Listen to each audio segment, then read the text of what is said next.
রাত 11টার সময় খুব ইমার্জেন্সি একটা মধু ডেলিভারি দিতে হয়েছিল, ঠিক রাত 11টার সময়। ওনার বাচ্চাটা খুব অসুস্থ ছিল, মানে হাঁপানি শ্বাসকষ্ট হচ্ছিল, ওষুধে কাজ হচ্ছিল না। উনি আমার কাছ থেকে কালোজিরা ফুলের মধু অর্ডার করেন। খুব বেশি দূরে ছিল না, আমার বাসের এলাকাতেই বাইসাইকেল চালিয়ে দিয়ে আসলাম। যখন পোস্ট করি তখন একটা কুরিয়ার কোম্পানি আমার ওই ছবিটা নিয়ে তাদের পেজে পোস্ট করে। ওখান থেকে অনেকে ভাবে আমি মনে হয় ডেলিভারি ম্যান। এটা নিয়ে খুব ট্রল হয় তখন ফেসবুকে। আবার বিভিন্ন জন বিভিন্ন খারাপ কথাও বলে।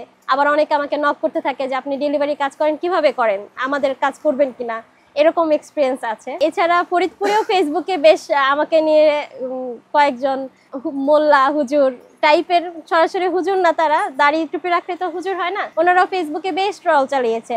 এ কেন এরকম কাজ করে, মেয়ে হয়ে কেন এমন কাজ করতে হবে, পৃথিবীতে কি কাজের কোনো অভাব নেই, মানে এই ধরনের যে লোক দেখানো কাজ করতেছে। না, বিষয়গুলো আমাকে পিছিয়ে দেয় নাই। ওই সময় হচ্ছে একে তো আমি মেন্টাল স্ট্রেংথ না থাকলে তো এমন একটা কাজ করার সাহস হতো না। তারপরেও মাঝে মাঝে খুব ডিপ্রেশনে চলে যেতাম যে এই ধরনের কথা বলে। তখন আবার নিজেকে মোটিভেট করতাম, যখনই মানুষ ভালো কিছু করতে চায় তখনই সমালোচনা হবে, এবং তাদের ওই কথাগুলো আমাকে আরো বেশি জিদ ধরিয়ে দিত। মজার ব্যাপার হচ্ছে ওই সময়টাতে যারা আমাকে ফেরিওয়ালা বলতো, 2 বছর পর তারাই আমার কাছে বিজনেস আইডিয়া নিতে আসে যে কিভাবে করলে ভালো হবে, কিভাবে করব, বা তার একটা পেজ খুলে আমাকে বলে যে একটু প্রচার করে দিও। এইরকম এই জিনিসগুলো আমাকে বেশ মজা দেয়।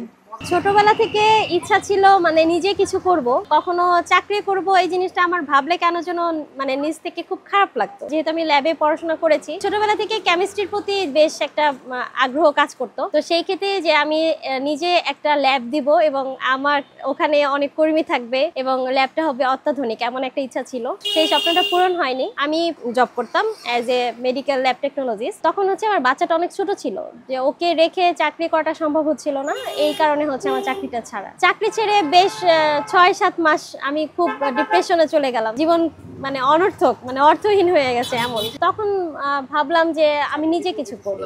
তারপর থেকে একটু মানে মধু নিয়ে একটু গবেষণা করতে লাগলাম। মধু নিয়ে গবেষণা করার একটা হচ্ছে বাচ্চাকে যে খাওয়াবো সেই মধুটা আমি খাঁটি এটা পাচ্ছিলাম না। আমি যেই মধু দিচ্ছিলাম আমার বাচ্চা বমি করছিল। দেখা গেছে যে আমি অনেক গ্রামেও গেছি, যে মাথায় যে চাক নিয়ে বিক্রি করে, ওনারা বলছেন যে একদম মাত্রই কেটে এনেছেন, সেই মধুটাতেও দেখা গেছে যে আমার বাচ্চা বমি করছে, ও নিতে পারছে না। মনে হচ্ছিল যে আমি যেরকম আমার বাচ্চার জন্য খাঁটি জিনিস খুঁজছি, এরকম তো অনেক মায়েরাও আছে যে তাদের খাঁটি জিনিস প্রয়োজন। তো কেননা আমি এই উদ্যোগটা শুরু করি। মোয়ালের খোঁজ করলাম যে কোন মোয়াল আছে। তিনি হচ্ছে শর্ত হচ্ছে আমার সামনে থেকে চাক কেটে আমার টুকরিতে দিতে হবে, তার টুকরিতে যাবে না। যখন আমি ফেসবুকে পোস্ট দিলাম, তারপরে হচ্ছে বেশ সাড়া পেলাম। তখন আমার পেজও ছিল না, এরকম আমি একদম সরাসরি নিজেই আনা শুরু করলাম। বাইরের জেলা থেকে অনেক খামারিরা ফরিদপুরে মধু সংগ্রহের জন্য আসেন, তখন ওনাদের সাথে কন্ট্যাক্ট করলাম, ওনাদের খামার ভিজিট করতাম, তারপর সামনে থেকে খাঁটি মধুটা নিয়ে আসতাম। বাচ্চাকে আমরা আসলে অনেকেই অনেক বোঝা মনে করি, কিন্তু আমার বাচ্চা আমার জন্য শক্তি। আমি যেখানেই গিয়েছি আমার বাচ্চাকে নিয়ে গিয়েছি, এবং এমন হয়েছে যে একটু যখন সে বড় হয়েছে, সে আমার সাথে প্যাকিং এ হেল্প করছে, সে আমার পেজের বিভিন্ন জিনিস বলে দিচ্ছে যে আম্মু এটা এভাবে হলে ভালো হবে। আবার কাস্টমার গিফট, সেটা তার আইডিয়া যে এভাবে আম্মু একটা ছোট্ট একটা গিফট দিই, সে খুব খুশি হবে। মানে সে ছোট্ট একটা কার্ড বানিয়েছিল চিরকুটের মতো। আমি আমার কাস্টমারকে এরকম চিরকুট প্রোভাইড করতাম, তো দেখতাম যে কাস্টমাররা অনেক খুশি হয়। যেহেতু আমি মধু নিয়ে কাজ শুরু করি, লিকুইড পণ্যটা ডেলিভারিতে আমি খুব একটা ঝামেলায় পড়ে যাই যে আমি কিভাবে ডেলিভারি দিব। প্রথম যে একসাথে আমার 2টা অর্ডার এসেছিল, 2 কেজি করে মধু। তখন একদম প্রথমেই তাদের সাথে হচ্ছে যেহেতু গ্রুপ ভিত্তিক সেল ছিল, দেখা গেছে যে একেবারেই প্রথমে যে তারা আমাকে চিনে অর্ডার করেছে এমন না, কমেন্টের মাধ্যমে আমার বেশ কথা হতো। প্রথম যে চ্যালেঞ্জটা আমি পড়ি যে আমি মধুটা কিভাবে দিব, আমি তো চাক থেকে সংগ্রহ করলাম, এখন আমার তো এটা প্যাকেজিং এর জন্য কিছুই নেই, মানে আমার তখন একটা নিজস্ব একটা জারও নেই যে আমি দিব, এবং ফরিদপুরে তখন অ্যাভেলেবেল এমন কিছু পাওয়া যেত না। তো প্রথমে হচ্ছে আমি পানির বোতল সংগ্রহ করে পানির বোতলে হচ্ছে মধুটা ডেলিভারি দিই। 7 বছর যাবত এখন পর্যন্ত, গতকালও তাকে আমি পার্সেল দিয়েছি। এর মাঝে যখন করোনা চলে আসলো, করোনাতে আমাদের অনেকের ক্ষতি হলেও আমাদের উদ্যোক্তাদের বেশ, আমি মনে করব যে বেশ লাভ হয়েছে। বিশেষ করে অনলাইন ভিত্তিক মানুষ কেনাকাটায় ইউজড হয়েছে, অনলাইনকে বিশ্বাস করতে শুরু করেছে।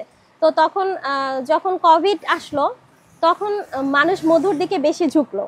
তখন আমার অর্ডারও এমন হলো যে আমি 6 মাসে 1 লক্ষ টাকার মধু সেল করেছি। কিন্তু এখানে আমার চ্যালেঞ্জ হলো হচ্ছে আমি ডেলিভারিটা কিভাবে দিব। হ্যাঁ, অর্ডার তো পাচ্ছি কিন্তু আমি ডেলিভারি দিতে পারছি না, এবং ডেলিভারি ইস্যুর কারণে আমার অনেক অর্ডার ক্যান্সেলও হয়েছে। করে ঢাকার দিকে সবাই হোম ডেলিভারিটা চায়। এরপরে এখন আমি অনলাইনেই বিভিন্নভাবে খুঁজতে শুরু করলাম যে ডেলিভারি দিতে পারবে এমন কেউ আছে কিনা। ফরিদপুরের মধ্যে আমি নিজেই বাইসাইকেল চালিয়ে ডেলিভারি দিতাম। মূলত আমার এই স্টোরিটাই সবাইকে বেশি আগ্রহী করে তোলে আমার প্রতি। তারপর থেকে আমি আরো বেশি অর্ডার পাওয়া শুরু করি।